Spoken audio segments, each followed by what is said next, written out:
नमस्कार। मैं Devesh Kumar Yadav, assistant professor इतिहास, गवर्नमेंट पीजी कॉलेज हमीरपुर। मैं आज अपना वीडियो अलीगढ़ मुस्लिम विश्वविद्यालय FIP 18 सेमिनार प्रेजेंटेशन के लिए रिकॉर्ड कर रहा हूँ। आज आज की मेरी एक कहानी का टॉपिक है कि एक पेंसिल की कहानी। एक बार एक दादी एक पत्र लिख रही थी। बगल में उनका पोता बैठा हुआ था और बड़े ही कौतूहल से पूछता है, दादी क्या तुम मेरे बारे में लिख रही हो? तो दादी लिखना छोड़ देती हैं और बड़े प्यार से बच्चे को बताती हैं कि हाँ, मैं तुम्हारे बारे में लिख रही हूँ। तो बच्चा पूछता है, क्या लिख रही हो? दादी कहती हैं कि मैं जो लिख रही हूँ वो मेरे शब्द से इम्पोर्टेंट मेरी लेखनी है। मुझे उम्मीद है कि तुम एक दिन बड़ा होगे तो तुम मेरी लेखनी के समान बन जाओगे। तो बच्चा दादी कहती हैं कि एक पेंसिल है, इस पेंसिल की 5 विशेषताएं तुम्हें बताती हूँ। तो बच्चा कहता है कि इस पेंसिल में क्या अलग है, तो किसी दूसरी पेंसिल के समान है। तो दादी कहती हैं कि बिल्कुल, लेकिन हमारा नज़रिया तय करता है, हमारी दृष्टि तय करती है। जैसा हम देखते हैं उसी तरह कार्य करते हैं, हम उसी के अनुसार बन जाते हैं। तो इस तरीके से दादी कहती हैं कि तुम्हारे अंदर असीम क्षमताएं हैं, तुम बड़े बड़े कार्य कर सकते हो। लेकिन पहली विशेषता समझना कि एक शक्ति है जो तुम्हारा, एक हाथ है जो तुम्हारा मार्गदर्शन करता है, वो ईश्वर का हाथ है। उसी तरीके से अगर हम दादी की बातों को अपने जीवन से जोड़ के देखें तो उसके अलग अलग सार, उसकी अलग अलग शिक्षाएं निकल के आती हैं और हमें भी मार्गदर्शन का कार्य करती हैं। तो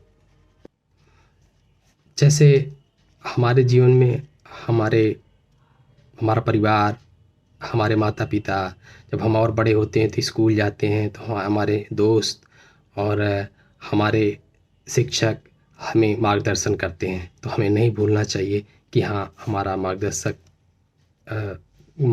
कभी नहीं भूलना चाहिए और उनकी बातों को याद करके, उनकी शिक्षाओं को, उनके अच्छे विचारों को आत्मसात करके हम एक अच्छे इंसान बन सकते हैं। दादी पेंसिल की दूसरी विशेषता बताती हैं कि जैसे पेंसिल में हमें पेंसिल लिखते वक्त रुकना पड़ रहा है और वो कुंद पड़ जा रही है, तो हमें उसमें धार देनी पड़ रही है बार बार। लेकिन पेंसिल को थोड़ा सा उसमें सहना पड़ रहा है उसको। उसी तरीके से अगर हम अपने जीवन में देखें तो हम अपने जीवन में हमें दुख दर्द मिलते हैं, उतार चढ़ाव आता है कुछ, लेकिन हम अब साहस और धैर्य के साथ लगे रहते हैं, परजेवेरेंस के साथ लगे रहते हैं, तो हमको एक बेहतर इंसान बन जाते हैं और अपनी उन समस्याओं से, चुनौतियों से निपटारा पा लेते हैं। जैसे एक चींटी एक छत पे चढ़ती है तो बार बार गिरती है, लेकिन अंततः वह चढ़ ही जाती है। दादी पेंसिल की तीसरी विशेषता बताती हैं कि जैसे पेंसिल की लिखावट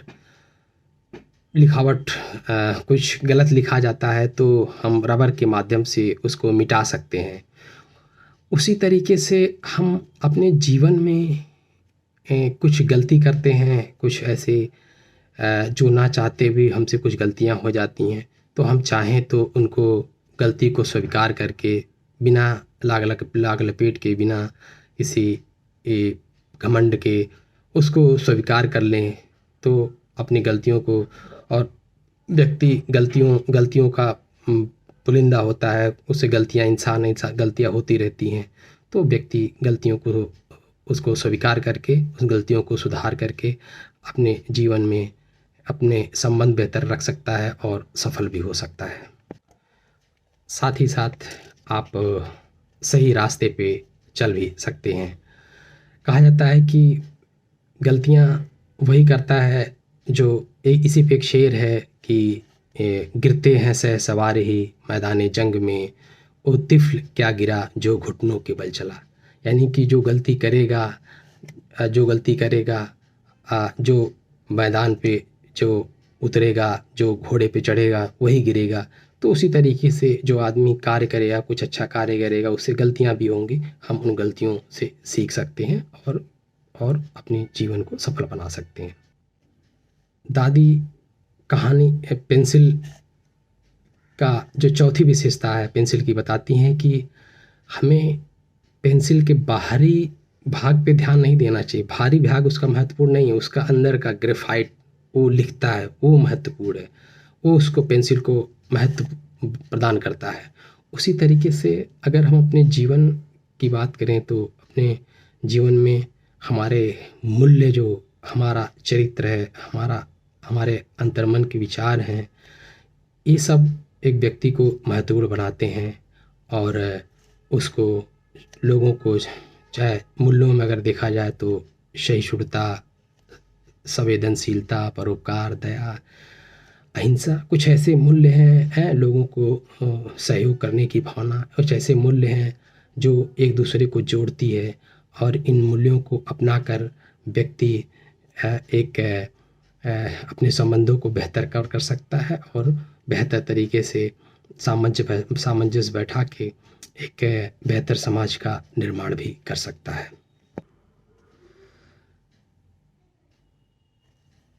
जिस तरह से एक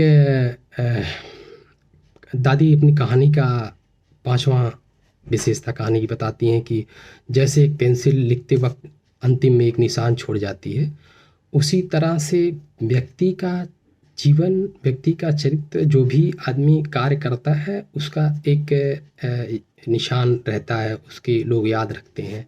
लेकिन वो कार्य आपका अच्छा होना चाहिए। अगर आप अच्छे कार्य करेंगे तो अच्छे कार्यों के लिए याद किए जाएंगे। जैसे आप महात्मा गांधी, नेल्सन मंडेला, भगत सिंह, इन्होंने अपने अच्छे अच्छे कार्यों के माध्यम से आज पूरी दुनिया में याद किए जाते हैं, लोग इनको याद रखते हैं। तो अगर आप अच्छे कार्य करेंगे इसी तरीके से तो आप भी याद किए जाएंगे। इस तरीके से व्यक्तित्व का विकास होना चाहिए, व्यक्तित्व का निर्माण होना चाहिए, आपके ऐसे कार्य होना चाहिए कि जिससे लोग आपको याद कर सकें और आपके कार्यों को याद कर सकें। आपका कार्य एक समाज पर, लोगों के जीवन पर कुछ बदलाव कर सके, कुछ सफल इम्पैक्ट प्रभाव डाल सके, जिससे कि लोग आपको याद रखें और आप भी जो है अपने जीवन में एक सफल जीवन जी सकें।